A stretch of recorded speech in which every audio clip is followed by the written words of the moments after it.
Was wir uns unter der deutschen Jugend der Zukunft wünschen, ist etwas anderes, als was die Vergangenheit. No es una imposición argentina, es una imposición del mundo. Stundenlang vertieft sich Hitler in die zum Scheitern verurteilten Pläne.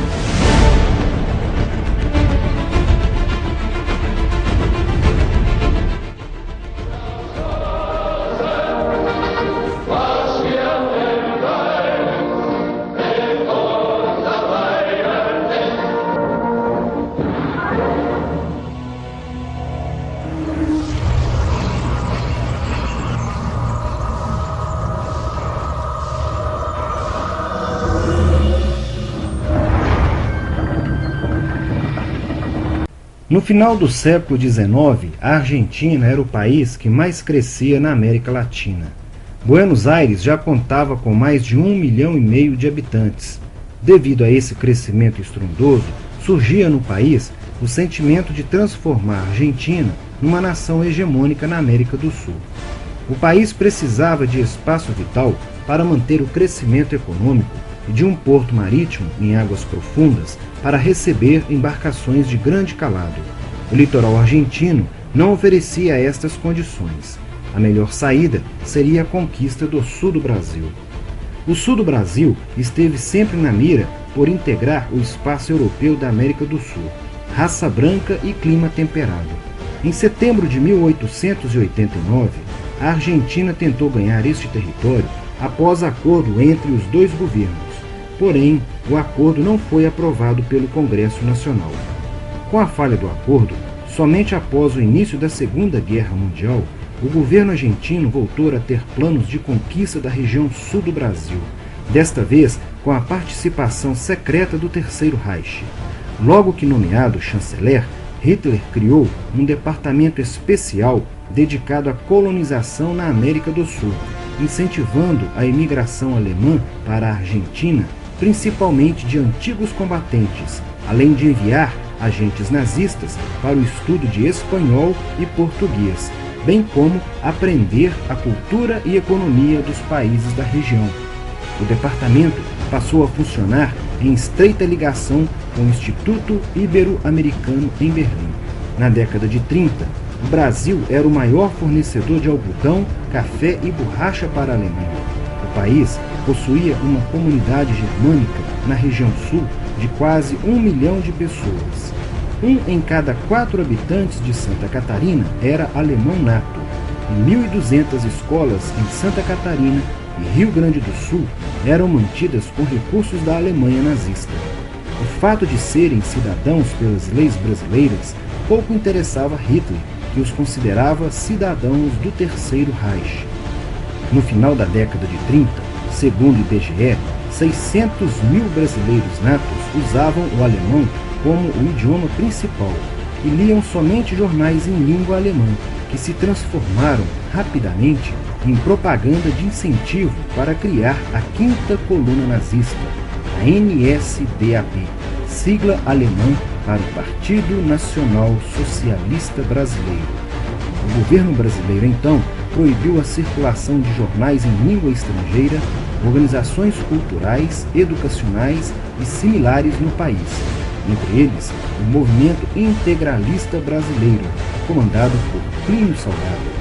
Isso fez com que os integralistas que aspiravam ao Ministério da Educação para Plínio Salgado no governo de Getúlio ficassem contra o Estado Novo e planejassem um golpe de Estado que, segundo o Serviço Secreto Inglês, estava recebendo apoio do então coronel Juan Domingo Perón, futuro presidente argentino.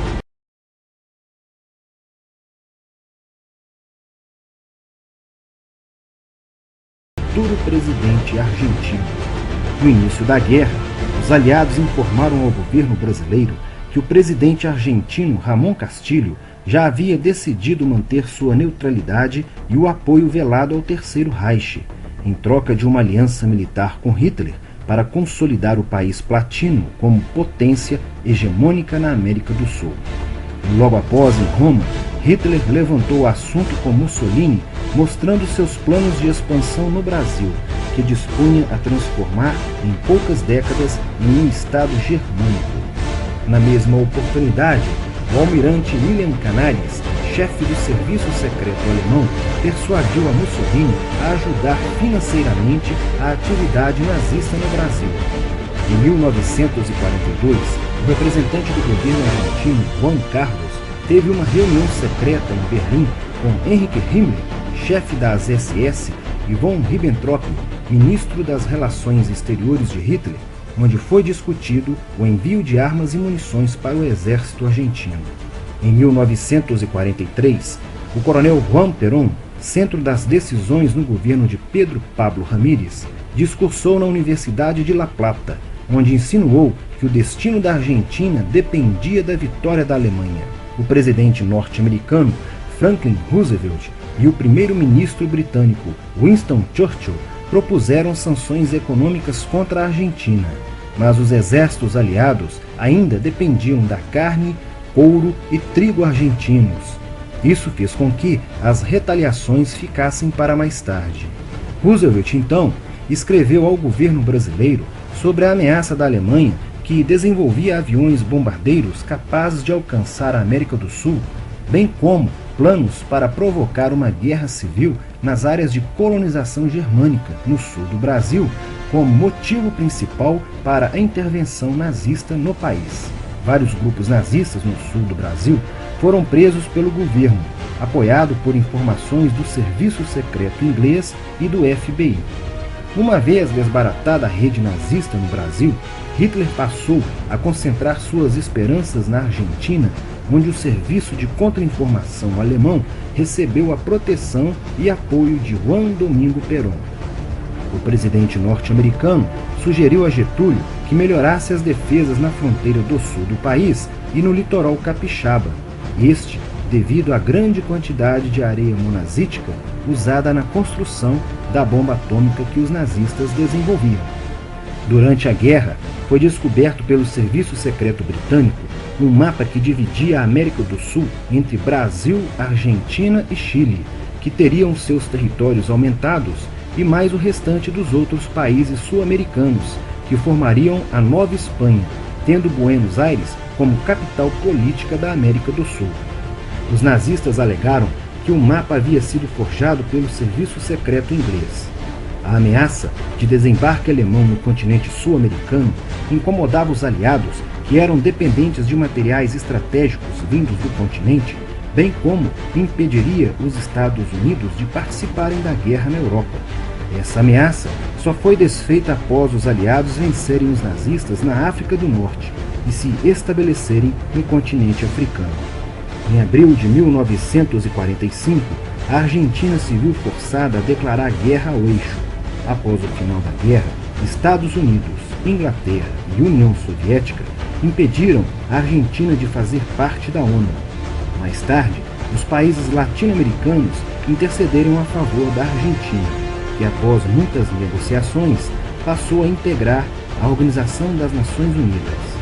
Porém, o presidente Juan Perón, nos anos posteriores, levaria o país a escrever a sua mais sombria história, após dar refúgio a vários membros do Partido Nazista Alemão com o propósito de implantar na Argentina o Quarto Reich.